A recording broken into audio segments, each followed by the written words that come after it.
والصلاة والسلام على رسوله محمد وآله وصحبه أجمعين. أما بعد فأعوذ بالله من الشيطان الرجيم. بسم الله الرحمن الرحيم. قال الله تبارك وتعالى في كتابه المجيد وفرقانه الحميد: لو أنزلنا هذا القرآن على جبل لرأيته خاشعا متصدعا من خشية الله. وقال النبي صلى الله عليه وسلم: خيركم من تعلم القرآن وعلمه. صدق الله العظيم وصدق رسوله النبي الكريم. ډېر زیات محترم مولانا عمر خان صاحب محتمم جامع هذا، محترم مولانا گوهر الرحمن گوهر صاحب ناظم حزب المجاهدین خیبر پختونخوا، محترم برادر زین العابدین منتظم جمعیت الباربیہ پشاور، مولانا عنایت الرحمن صاحب نائب محتمم جامع هذا او نور د جمعیت الباربیہ ذمہدارانو، السلام علیکم ورحمۃ اللہ وبرکاتہ. زما مخې د اکثریت د وړو ماشومانو او د بزم قرآن د معمارانو دی، نو تاسو ته دا پته شته چې د بزم قرآن چې کوم نصب العین دی هغې څه کار کوي. نو د بزم قرآن تاسو ته به هغه رساله راځي، تاسو به کتلي، په هغې باندې لیکلي قرآن سیکھو اور سکھاؤ. نو زموږ او ستاسو لومړنی کار به صحیح د قرآن مجید په خپله زده کول، او بیا چې کله موږ او تاسو طالب علمان واړه یو که نه، یو طالب العلم د سبق ورځي او بل د نه ورځي که نه، دا صحیح که نه.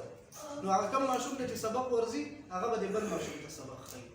دغه رنګې د هغه کوم رسالې وغیره دغه چې راځي او د احادیثو چې کوم واړه واړه حدیثونه 40 حدیثونه موږ تاسو ته قاریان صاحبان راکوي، د هغې کې به موږ تاسو هغه احادیث په خپله یادو. کم ماشوم چې زموږ استاسو نه کمزور دی هغې سره به ورکې مدد کوي.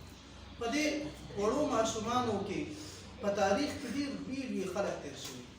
حضرت علي رضی الله تعالی عنه دا وړوکی ماشوم نبي علیه الصلاة والسلام ته چې کله الله تعالی حکم وکړو چې وانذر عشیرتک الاقربین، چې ته را نږدې نږدې خپل رشته داران دا ووایه.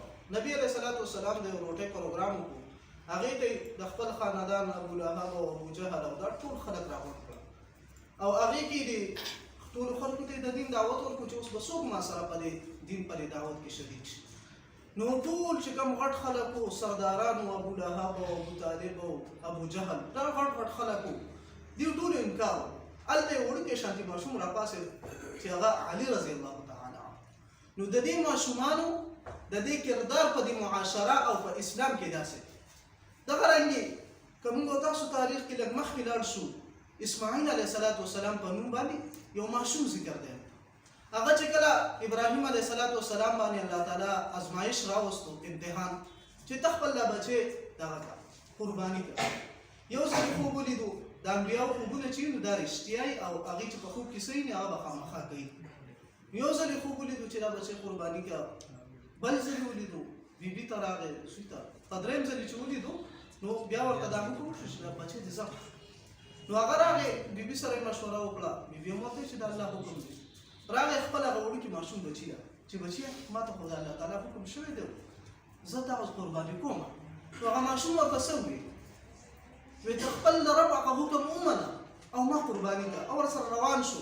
تاریخ کتابونو دا هم لیکلي دي چې اسماعیل علیه السلام د ابراهیم علیه الصلاة والسلام ته خپل ذبح کولو طریقه وښودله چې بابا جانه ما داسې اوږده پړ مخ مې څنډه وه، داسې نه چېرته ته ما ته وګورې او ستا زړه راباندې خوږ نه شي او د الله تعالی حکم کې څه دغه رانه شي.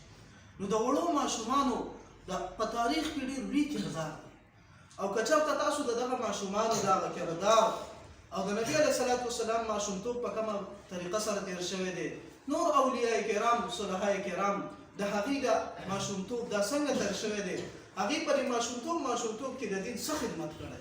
حسن البنا شهید رحمت الله علیه د اخوان المسلمون په بانی دی، هغه ډېر یو لوی شخصیت جوړ شو. نن سبا چې اخوان المسلمون کوم تحریک دی، په ټول تحریکاتو اسلامي کې د دې په شان بل تحریک نشته، د ټولو نه زیات هغې منظم دي، د هغې تربیتي نظام ښه دی.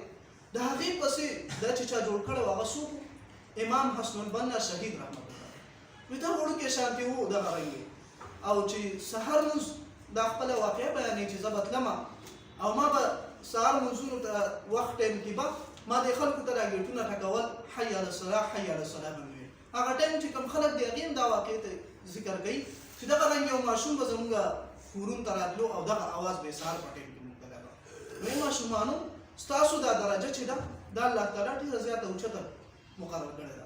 ګوره دلته کې به ستاسو استادان هم ناست دي، علما کرام مولانا عمرا خان صاحب ناست دی، مولانا عنایت الرحمن صاحب ناست دی، علما صاحب ناست دی، مونږ چې یو او دا کم مولانا زین العابدین صاحب ناست دی، دیو ته فرشتي وزرې نه غواړي، خو تاسو ته فرشتي وزرې غواړئ. نو د دې وجې نه ستاسو هغه مرتبه او مقام ډېر اوچت دی.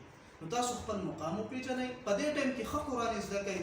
لکه کومه چې تاسو د حسن قرأت مقابله وکړه، زه خو ډېر زیات متاثره شوم تاسو نه، ډېر ښایسته ښایسته تلاوتونه تاسو وکړه. تاسو سره د مولانا عنایت الرحمن صاحب په شان خوش اوازه ښایسته قاري موجود. نو که چېرته تاسو د خپل قرأتونه په قرأت کې کړی وی او تاسو مصریانو قاریانو په شان یا د پاکستان موجوده مشهور قراو طرزونه یاد کړئ، نو بیا به چې تاسو په لویو پروګرامونو کې به مقابلې کوئ، نو سپین جومات د طالبانو نه به څوک پوزیشن نشي وړی. نو د دغې وجې نه خپله په دې سبقونو کې محنت وکړئ، او چې تاسو که چېرته دا معلومول غواړئ چې زموږ د اسلافو ژوند څنګه تېر کړی دی د ماشومتوب، نو دې ځله په دې دسمبر په میاشت کې مجله بزم قرآن والو خاص نمبر راایستې ده، بړو کا بچ په، یعنې زموږ چې کوم اکابرین تېر شوي دي، اسلاف تېر شوي دي، نبي علیه صلات وسلام، صحابه، نور داسې د اکابرینو د ماشومتوب هغه واقعات مجله بزم قرآن په دې میاشت په هغه خپل رساله کې شامل کړي دي. نو تاسو هغه وګورئ، تاسو ته به د هغې ماشومتوب معلوم شي، بیا په هغه خبرو باندې عمل وکړئ او خپله زندګي جوړه کړئ. زه په دې خبرو باندې اکتفا کوم. واخر دعوانا الحمدلله رب العالمین.